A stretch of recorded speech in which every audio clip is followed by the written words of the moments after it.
The Mannin Line with Andy Wint.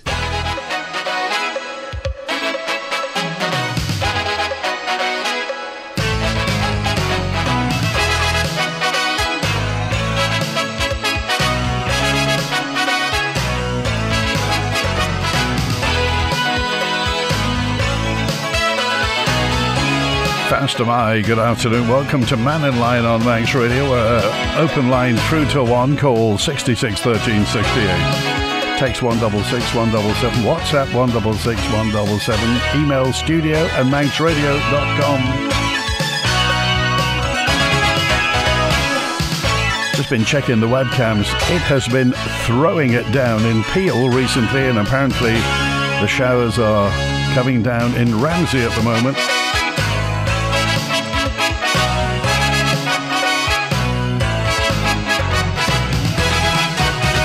Apparently it's going to get better. Let's keep our fingers crossed. Of course, we're all now been put off until later on today for the racing, and the new evening schedule has been announced. Following the wet weather today, roads are going to close between 6 and no later than 9:30. The mountain roads closing at 5. Super Twin race now over 3 laps from 20 to 8, a solo warm-up lap at 6:30 and a sidecar shakedown at 6:45. The Super Stock TT Race 1, which was expected to take place today, has now been dropped. So we keep our fingers crossed for the weather. We're always at the mercy of the weather in TT, and up until now it's been kind of okay. What do you think of the buses so far? The busiest route on the Kenyon dropped me a note in. Hello, Kenyon. The busiest bus route on the whole island this week, the number 3 between Douglas and Ramsey. So what's Bus Vannin do? Single-decker buses, absolutely packed. Bus Vannin's got double-decker buses. Surely they would have made plans to use those buses. If you have been using the buses, how's it been for you? Has it been okay? Actually, we went out and spoke to people. Some people have praised the bus service on the Isle of Man. Bus Vannin's running a ticket office on Lord Street during the fortnight. Imagine that, a ticket office. We put a Manx Radio microphone in front of some of the visitors. Well, I came in this morning. I flew in. I booked a taxi from there to the hotel, but I now know the buses. There's plenty of them, and they're very frequent, so I'll probably use those in future. I'm here for 3 days, so I bought this travel car, £20, 3 days. I'm going to go out to Ramsey now and do a bit of exploring, and I'll make good use of it, I think. This will be our first trip, and we're going to Peel. Can't wait, 55 minutes on a bus looking at the scenery. It's going to be lovely. Do you think it's value for money? Ask me afterwards. It looks like it will be. It's been pretty good. I've had to rely on the buses and the trains, and I've used all of them. I got it like a 5-day pass, that sort of thing, which seemed to be pretty good value. Once you come to grips with the schedule, it's pretty straightforward. You've been using the buses? All the time. Absolutely brilliant. Do you think it's value for money? Very much so. Very good service. Where do you come from in the UK? North Wales. And what's the bus service like there? No idea. Never used one. Yeah. Only on this island. I come from Cornwall. And how are you finding getting around the Isle of Man? Absolutely great. The bus services are wonderful. We bought a bus pass so we can go anywhere we want to go. Great value for money, really. The bus drivers are all great help, so it's good. How does this service compare to the buses you have back home? I don't use the buses back home because they're not very good. Buses can be a bit of a struggle. We're trying to get to the opposite end of Isle of Man, so try to get a Derby to see the motor museum. Struggling a little bit.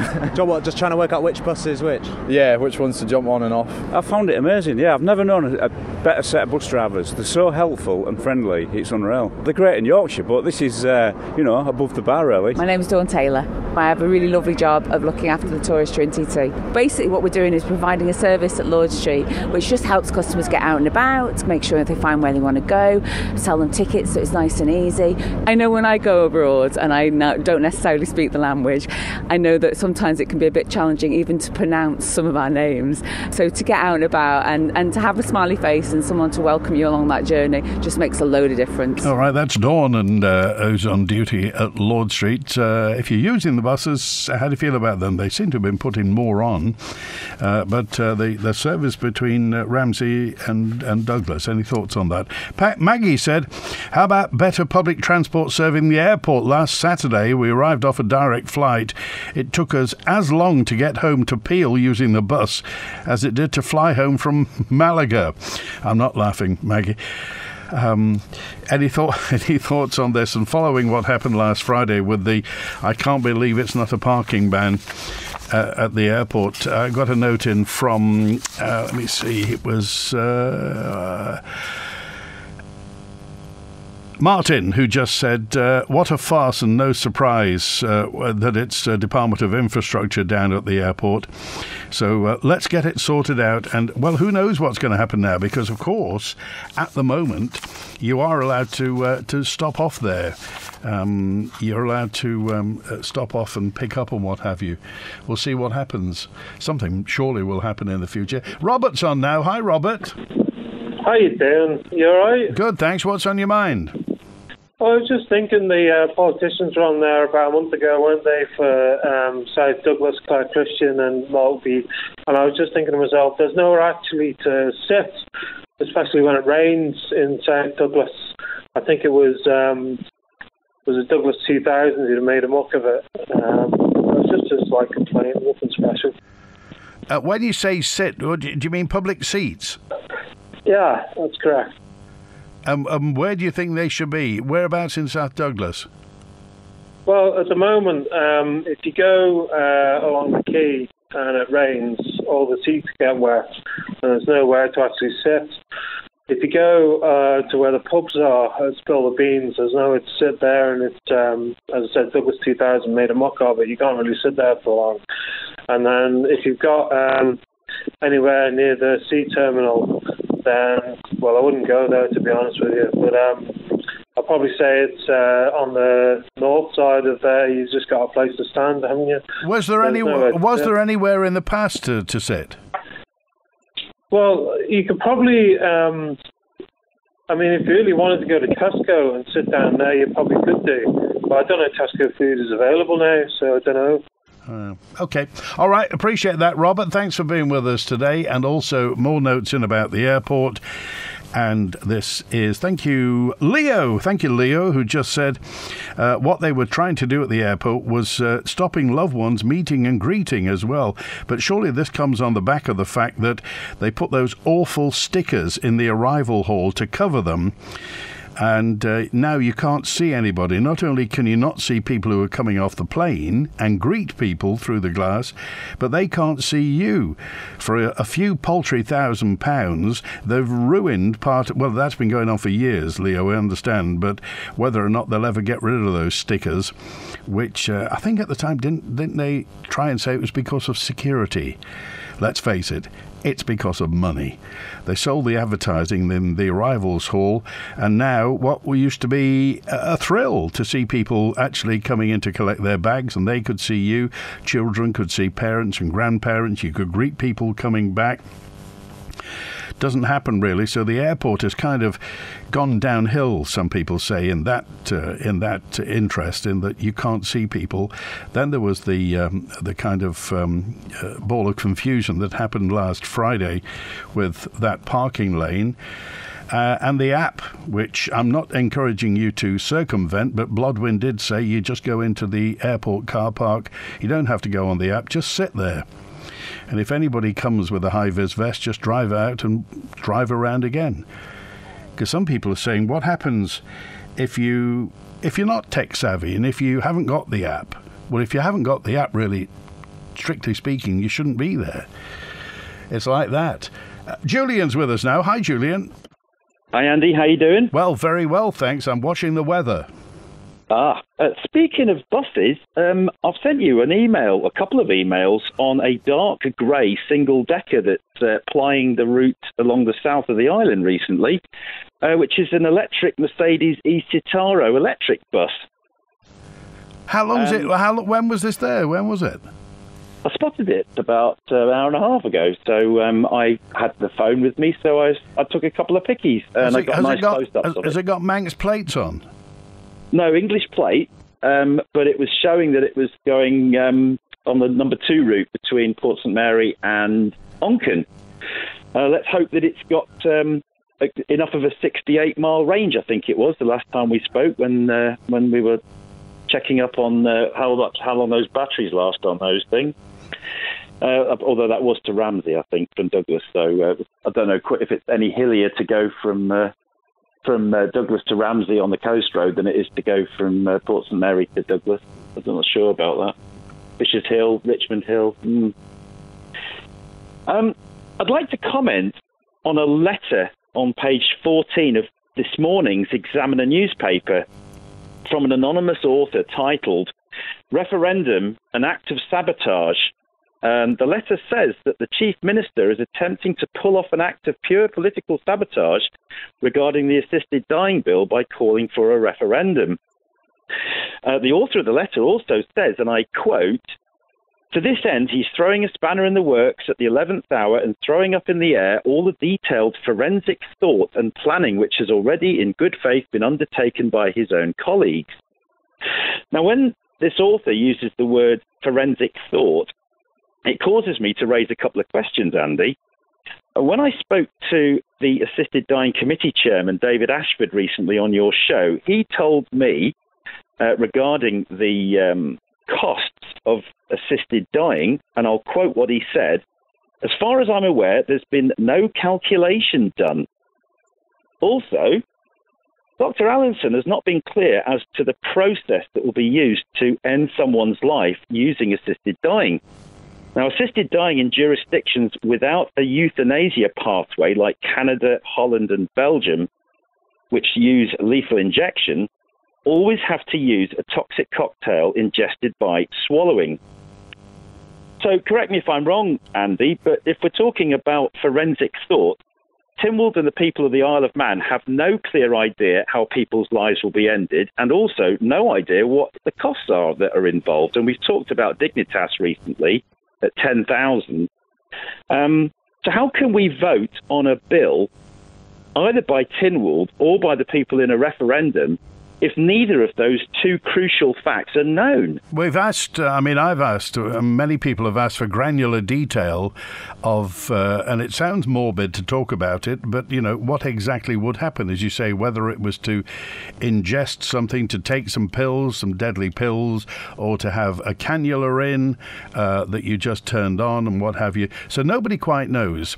And many people get distressed by this detail, but as you say, we don't actually know. We don't know whether it's Manx Care that's going to do it, a third party, an arm's length, if you like, another arm's length company could do it, or whether or not we'd contract in somebody to do it. We don't actually know. We don't know the number of people that they think. I think Dr. Allinson, didn't he estimate between 4 and 9 people per year he reckoned would use it? Yeah, but when you actually look at the jurisdictions that have really gone for it, because there's quite a few jurisdictions around the world, but if you look at Canada, they're approaching 10%. So at 900 a year on the island that pass away, you'd have 90. 10% of what? 10% of what, Julian? The 900 people that pass away every year on the island, that's the statistic that are from the Isle of Man government. Right. So that would indicate if we go somewhere near Canada, it would be 90. Belgium and Holland are somewhere between 6 and 7%. So, you're looking somewhere a little bit less, but something similar. So a lot more than 6 to 9. So you say in Canada, 10% of people who die in Canada use assisted dying? Yeah. Where's that figure from? I think that's from their MAID data. I think when they started off, it was somewhere around about 1,100 people, and now it's over 13,000 a year now in each. I think in 2023 it was 13,000.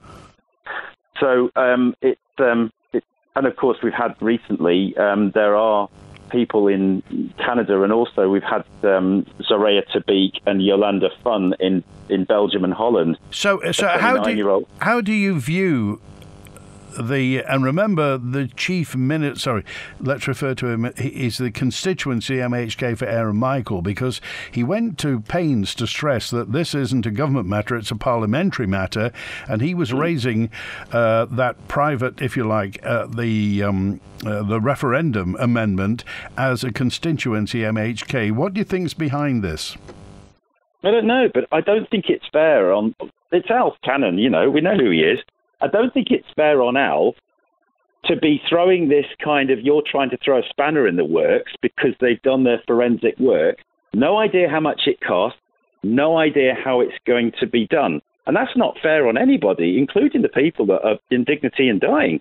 If we don't know how this is going to be done, he needs to be clear on this. Right. And, this forensic thought about, the costing. I mean, is this why we're in such a mess with the ferry terminal? How much forensic thought went into the costing of the ferry terminal, and also the extra $6 million because they hadn't measured the boat up properly for the harbour? I think everybody's got an opinion on that, Julian. But to get back to I mean, surely if there were to be a referendum, and presumably now we're only 2 and a bit years away from a general election, if there were to be a referendum, surely there would be all sorts of leaflets and, government media releases, and politicians would talk about it in exhaustive detail. Surely they wouldn't leave us in the dark.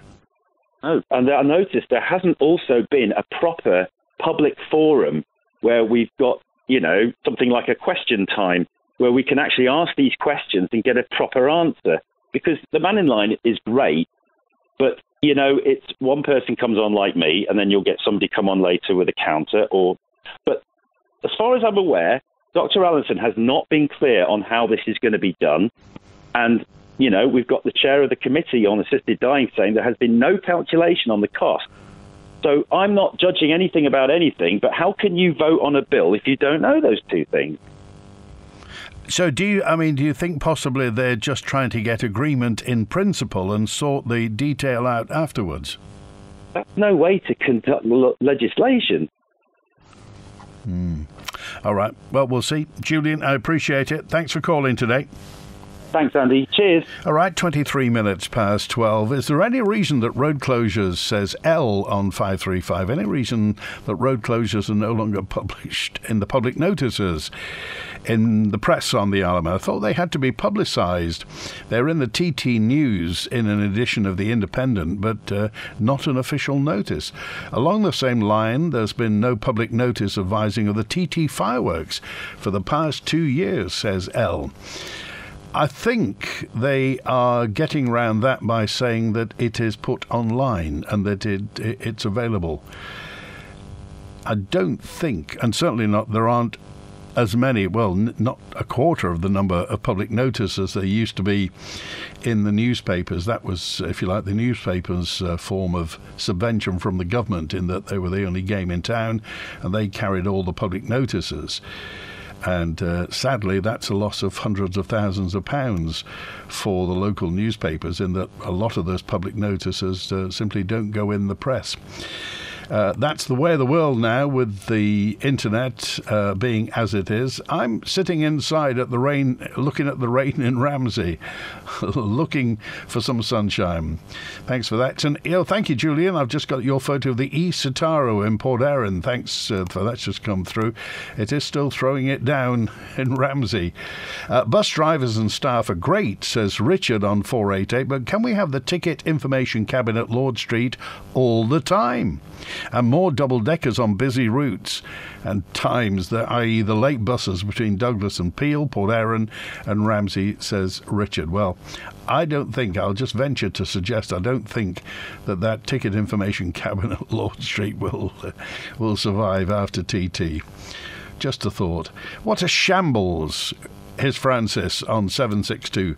The parking at the grandstand is, I'm a blue badge holder, yet limited spaces available, and the security staff I found are rude and unhelpful and couldn't care less. I'm told all MHKs have parking permits at the door.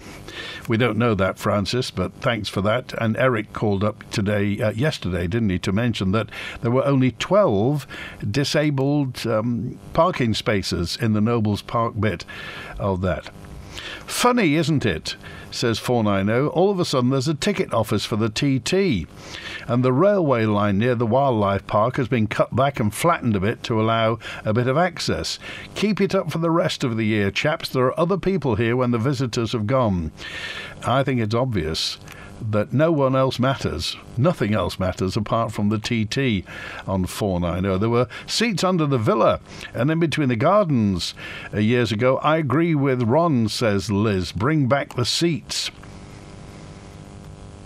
Thanks also to, if you don't have the app for the, this is 762 again, the app for the airport, or more to the point, afford an internet-compliant phone that isn't a form of discrimination, says 762.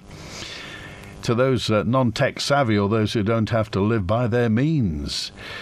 762. The matter of assisted dying is complex. There's a big difference between assisted dying and assisted suicide. So, says Mal, don't confuse the two. Thank you, Mal, on 638. Where does it state you must have the app to use the airport car park? I think it's a dictatorship, if that's what the airport is demanding, and a final nail in the coffin for the freedom of choice, says Southern Andy. So 653 dropped a note in to say 10% of people who die a year get to choose when they die.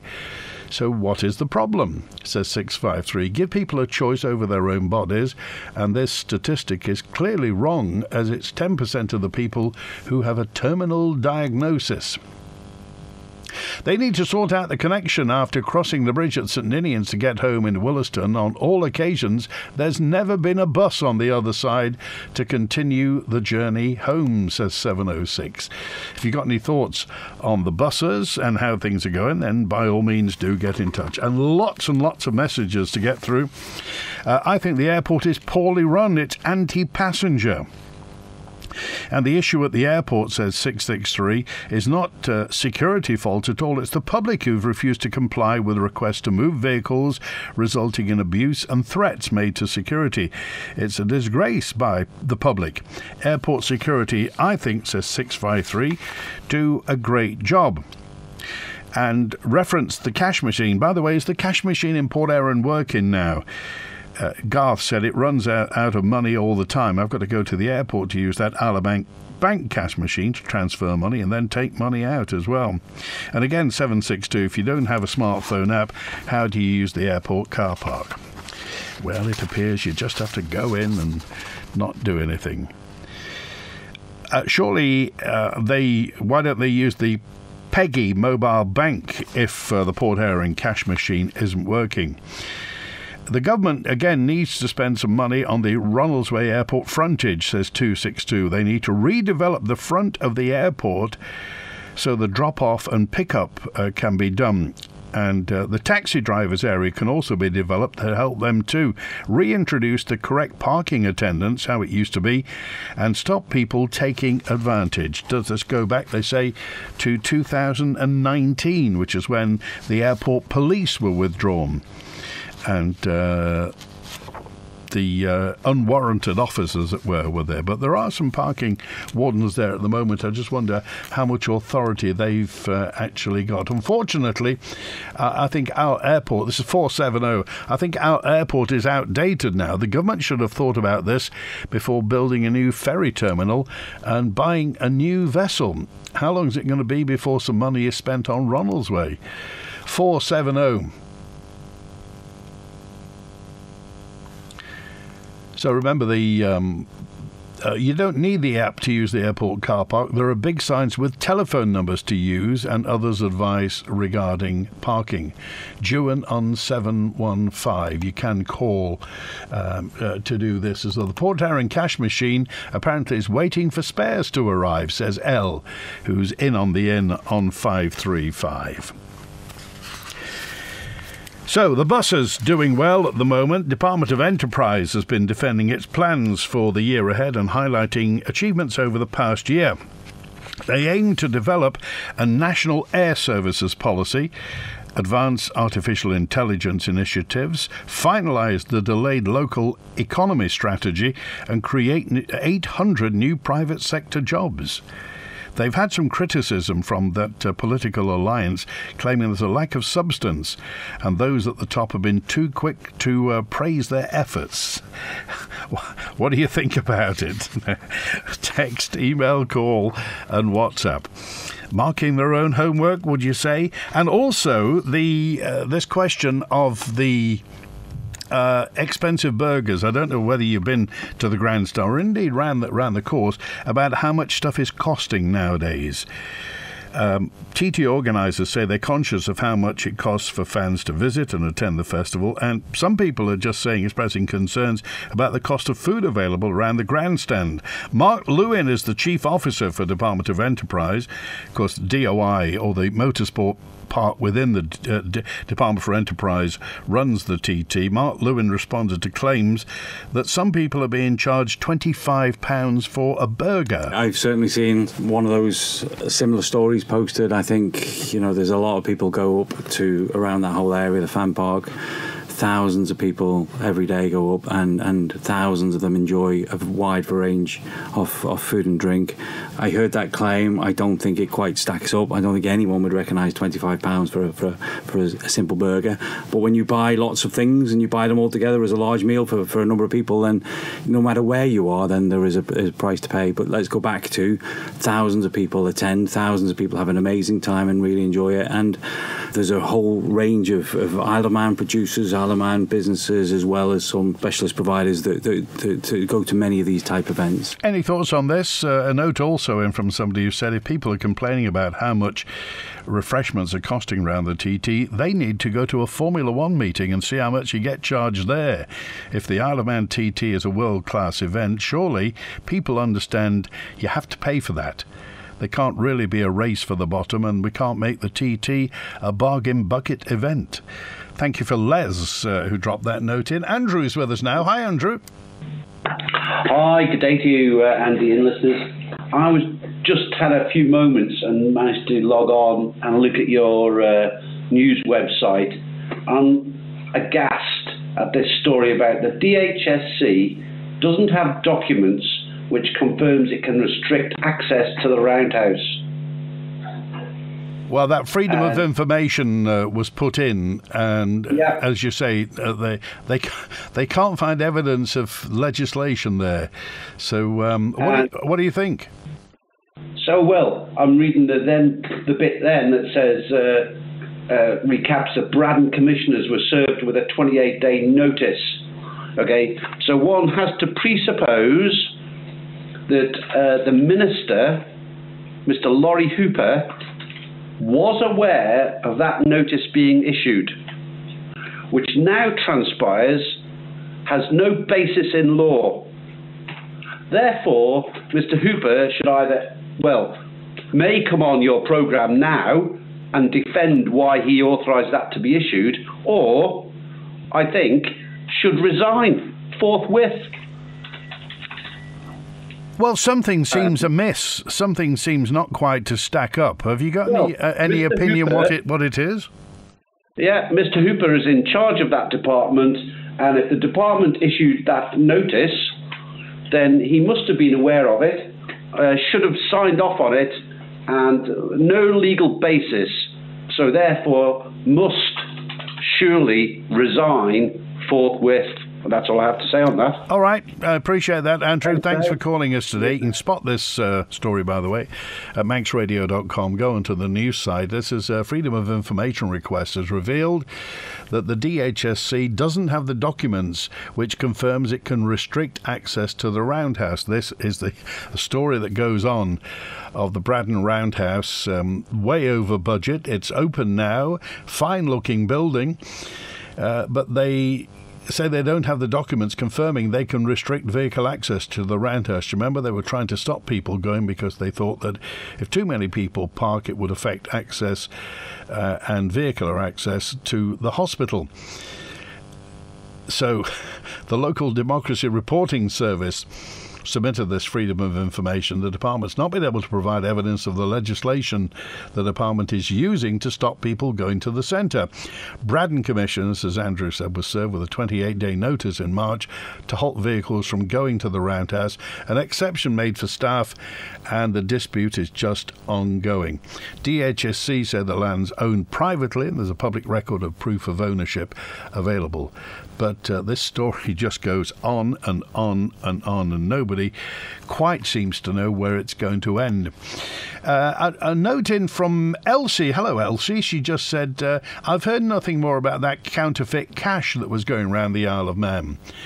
Has anything else been said about it? Elsie, no, nothing has been said. It was the back end of last month, I think it was a week and a bit ago, when the constabulary warned us there was the possibility of counterfeit currency being used on the Isle of Man. You were asked to check particularly UK English £20 notes. And the serial number, Elsie, you asked for it, is BB 87508-178.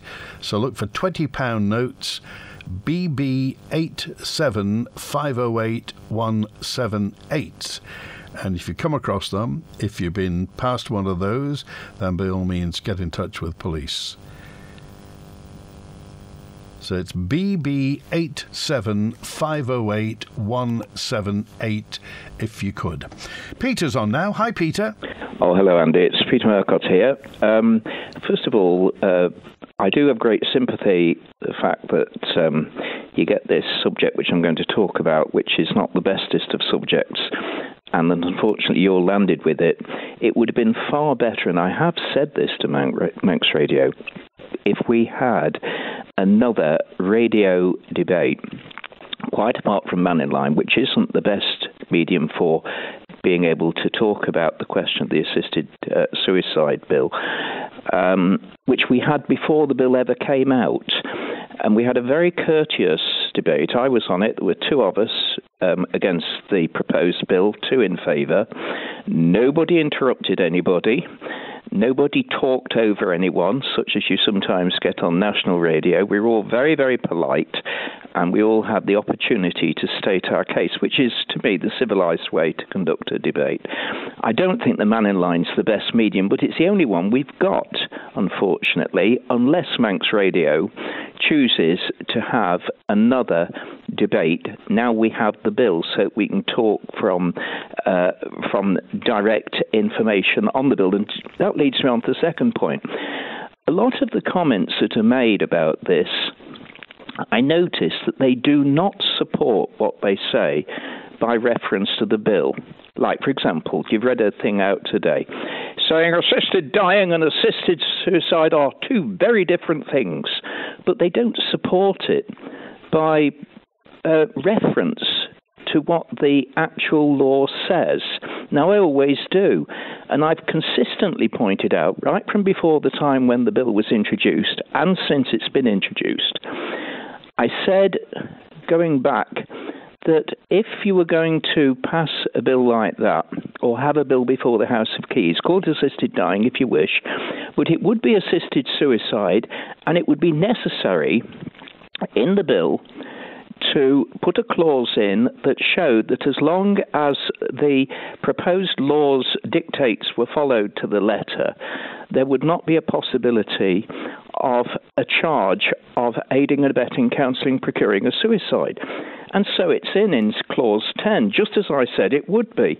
Now, if it's nothing to do with assisted suicide, the first question that has to be asked, and nobody's asked it, is what's that provision doing there then? Because it actually says abetment of suicide. That's the heading to it. Now, I pointed that out every single time.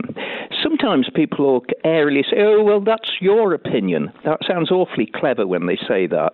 But it isn't as clever as people think it is, because it isn't an opinion when something's on a piece of paper. It's a fact.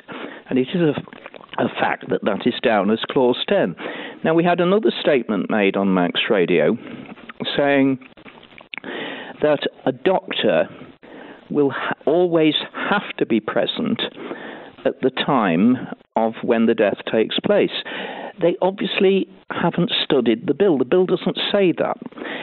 It's possible that they could be present because when you look at the procedure, which I think is in Clause 7, at the start of it, at the attending doctor's discretion, he can provide so that certain other people can take the substance, which is quaintly called the medicine in the bill at the moment, and it can be another GP, but it doesn't have to be, because the alternatives are, they call them the assisted health professional. They could be a pharmacist, or it could be a registered nurse. And so the bill doesn't actually insist that there's got to be a doctor. If people took the trouble to, again, reference what they say against not opinion, but against hard fact, if they looked at the order paper for the House of Keys, they would find there is an amendment due to go to the bill whereby it will be necessary, whoever else is there, to have a qualified registered general practitioner in the place where the death takes place. That is not necessarily a legal requirement now. Else, why would two MHKs, I won't mention who they are, although I know who they are, why would they be moving that amendment? It would be not necessary, because they would be moving an amendment that wouldn't make any difference to what the proposed bill already says. And so you've got this problem about this referendum. That's why I'm against it, because you would have such uninformed decisions being taken where people wouldn't have a clue as to what the law said. They'd have a lot of hearsay. They'd have a lot of accusations against people like me saying, oh, well, that's just his opinion, and all that sort of silly, airy-fairy nonsense that is said quite regularly when people, quite frankly, have lost the argument. But they wouldn't have hard fact, which I've tried to present, and which, of course, Julian does as well. He presents hard facts, but most people aren't in receipt of those hard facts. So that's really the position. It is an assisted suicide bill. It's also a euthanasia bill. That was never intended, but when the Keys gave the leave for it to be introduced, but it somehow has managed to get in there, and there is a move to actually take that provision out again by an amendment, and that is a fact which will be on the order paper when they resume. Again, if you look about it, it's expanded already, because even the mover of the bill wanted 6 months on a terminal illness, and nowhere, incidentally, a lot of the discussion that takes place is about the unbearable suffering that people have had, but that is not anywhere. You can read from the bill from cover to cover, and you'll not see that mentioned. And so already the criteria are very much looser than they were at the start of in Holland, Belgium, and Canada. And so you've got the scope of the number of people who will avail themselves obviously increasing. They've now increased the 6-month period to 12, and it's anybody's guess how many people, if ever this dreadful piece of legislation gets passed, it's anybody's guess how many will avail themselves of it. But I would suggest that what Julian has already said is what's happened in Canada and, of course, the other countries. It will be an expansive situation. And remember the other point, which again is a fact, not my opinion, that the legislature on May the 17th, 2023, unanimously said they wanted to engage in a strategy and to support it financially that would make suicide a thing of the past, which was excellent and couldn't be faulted in the things they said.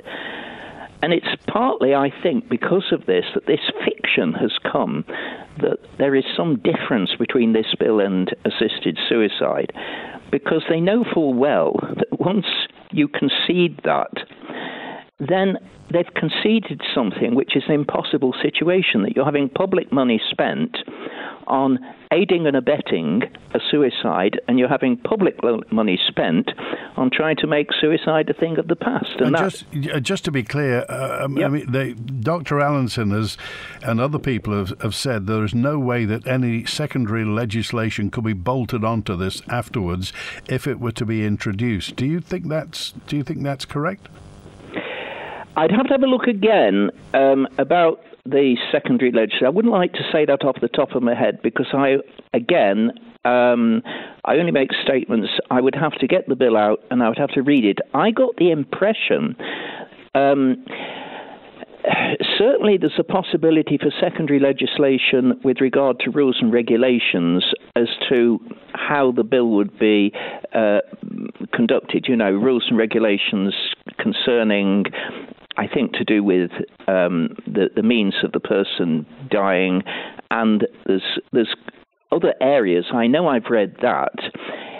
If the move of the bill means about the criteria for eligibility as opposed to some practical things, I can't recall seeing any way in which those could be altered. So I would suggest that he, without reading it again, that's probably correct. If you're talking about the fact that can they, for example, alter by secondary legislation the eligibility for this, what I'm going to call correctly assisted suicide?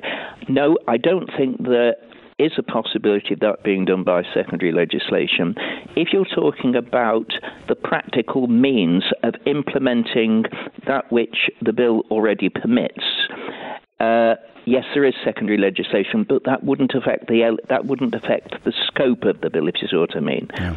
So I'm sure the mover of the bill is correct on that. So, and I wouldn't disagree with that. Just one point, Peter, and again, these terms, assisted dying and assisted suicide, as you say, assisted suicide is mentioned in the bill. Some people say that by mentioning the word suicide, it's a provocative term. Other people say, people who are against the bill, say assisted dying is a euphemism. So where do you stand on those two definitions? Oh, quite simply, the title of a bill makes not an atom of difference as to what its legal effect is. I used to teach, well, amongst other things, this area of law about what we call statutory interpretation. The only time that the title is ever used by the courts is if you have a provision in a bill, a clause, well, it would become a section once it's in law. If you have some wording that is highly ambiguous and very uncertain as to what it means, the courts will sometimes, just to try and clarify what they think that word means, they will look at the short title to see if that throws any light on it. But at the end of the road, it's always a fact that when the courts are interpreting the law, if the short title doesn't throw any light on it, then they will disregard it. It's just a nickname. As far as the bill goes, there isn't any obscurity about it. It is quite clear that the bill is about primarily about assisted suicide for the reasons that I've given. Because if in the bill, by the bill, A, who are certain people, is under certain circumstances entitled to provide B, who has made the request for the facilities under the bill, with the means whereby B can kill himself. Now, if A does that, normally, and there'd be no argument in a court of law if it arose, that would constitute the criminal offence of aiding, abetting, counselling or procuring a suicide of another, which is a criminal offence carrying 14 years imprisonment. There's no argument then that what is happening there is that a person is assisting another person to kill himself. If B kills himself and does so intentionally and knows what he's doing, then B is committing suicide. And if A gives him and goes to the house or wherever B happens to be, takes the necessary means for B to kill himself, B is helping. I'm putting it in layman's language. B is helping him or assisting him to commit suicide. The fact that the title, which is just like a nickname, makes not an atom of difference. You could call it the Robertson's Marmalade Bill if you wanted to. I know they wouldn't. That would not make any difference whatsoever in what it is, and it's a silly argument for people to raise, and they can do it till they're blue in the face. All right. They do not change the legal reality. I appreciate it. Andy. All right, appreciate your call. Thanks, Peter. Okay, thanks, then. Bye-bye. All right, 9 minutes to 1. Discover a fabulous range of watches, gifts and jewellery at Ramsey Art Gallery, with top brand watches from Bulova, Citizen Eco Drive and Storm to Acura, Seconda and Timex. Plus, all watch purchases come with free lifetime watch bracelet adjustment service. There's stunning gold and silver jewellery, gifts for all occasions, and of course a fabulous gallery of limited edition prints and original artworks. Find all this and more at Ramsey Art Gallery, Jewellers and Engravers, opposite Ramsey RNLI shop. When you need a fitting memorial or headstone for a loved one, contact Manx Memorials in Peel. This long-standing family-run Manx company offer a wide range of granite and marble headstones and memorials, along with an island-wide inscription and renovation service. Manx Memorials skilled professionals will take the time to help you choose a suitable memorial, and we're proud to say we'll beat other local quotes. Call 843 861 or email matthew@manxmemorials.co.uk. The Loganair Summer Sale is now on. Fly from Isle of Man Airport and save up to 15% off over 1 million seats across the Loganair network. Book by the 5th of June, travel from the 28th of June. Subject to availability, exclusions apply. Visit loganair.co.uk. Loganair, your journey, our joy. The Ginger Hall has it all. Check out the new restaurant, now open at the Ginger Hall Hotel, where you'll find a fantastic range of food, from classic winter warmer bistro-style dishes to delicious Sunday specials and great celebration meals. Don't delay. Book now on 897231 or visit our Facebook page for all our opening times, pictures and full menus. You'll even find details on our live music and more. The Ginger Hall really does have it all. Tonight here on Manx Radio at 6 o'clock, join Kiri Kumar and myself, Simon Clark, for another countryside programme. We hear from farmer Jim Cayley, who's setting up for the Eastern Young Farmers sheep shearing on Sunday. I popped along to mixed farmer David Brew at Ballakinnig Farm in Smale to find out how he was finding prices at the moment for stock, and also how the haylage or silage crops were coming along up the north of the island. That's all in countryside tonight here on Manx Radio at 6 o'clock. And don't forget, you can download and subscribe to the podcast for free at manxradio.com. The Mannin Line with Andy Wint. Faster Mike, lots of messages, including follow-up from last week. We talked about Summerland, also what was happening at the airport with the parking restrictions, but also housing as well. The housing issue, says Ian, especially social housing, has been a concern for 30 years on the Isle of Man. It appears the Ponzi scheme, this is Ian's word, that's economic population increase has been the catalyst for the administration to kick into gear. And Mark dropped a note in saying, talking property prices in isolation of other factors, I think is narrow-minded. I bought my first house on the island in 1993. It was in Farm Hill, cost £50,000. I was earning $5,000 a year at the time, so it was a 10 times multiplier factor. Today, my daughter, same age as I was then, earns about $25,000, and you can buy a decent small house on the Isle of Man for $250,000, which is a 10 times multiplier. Banks use the multiplier ratio when calculating affordability, so stop focusing on price and look at the real world factors, i.e. earnings ratio, says Mark. Housing costs aren't uniquely a Manx problem, but when you take into account the overall entertainment offering, it's no surprise most young people would choose to live in the UK. It's ridiculous that we can't even have a modern, decent cinema. We need 100,000 people target to entice the brands to the Isle of Man. Get a Nando's here, says this correspondent, and see how busy that would be, and then it also brings second-hand benefits as well.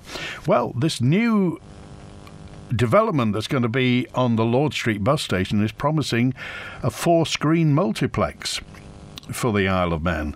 So quite what that would do to the other cinemas on the Isle of Man. The Palace has got 2 screens. The Broadway has got 1 screen. Perhaps that will be the end for them if a 4-screen multiplex were to appear on Lord Street. There are also kind of cinema club offerings around the Isle of Man, certainly at the Erin Arts Centre, at the Centenary Centre. So we come back to the whole point that a lot of entertainment venues have closed down on the Isle of Man. That's not happening to the Isle of Man in isolation. When people talk about the fact that Douglas used to have 12 nightclubs and now it's probably got a couple, that really isn't restricted to the Isle of Man. Certainly across the UK, certainly in England, the majority of nightclubs have closed down. That's due to many things. It's due to the change in licensing hours for pubs. It's also due to the fact that alcohol is available in just about every supermarket and store that you can go to. So many people aren't going to nightclubs, certainly not at 10 o'clock at night as they used to. So quite how we get the entertainment offering up on the Isle of Man, well, we'll see. I also got a note in from Will, who just said, on Manx Radio, I heard recently some government properties that were for sale. What are they? The DOI says there are several areas of Derby Industrial Estate available for development on a ground lease basis, if you're interested. The Peel Food Park, 8.5 acres of prime agricultural land at Rockmount in German. Ground leases for development plots at the Airport Technology Gateway, Ronaldsway Industrial Estate, to you and me. A counter and offices up for grabs in the Airport Terminal building, formerly it was premium parking, in the east of the Isle of Man for £4,800 an annum plus VAT. You can get the Dhoon Kiosk Cafe. If you're interested in putting some money into the government and furthering your own opportunities, go to gov.in. So £4,800 per annum plus VAT for the Dhoon Kiosk Cafe. How's your coffee making skills? That's it for Mannin Line today. Back with another open line tomorrow, thanks to Howie Kane on the phones today. WINT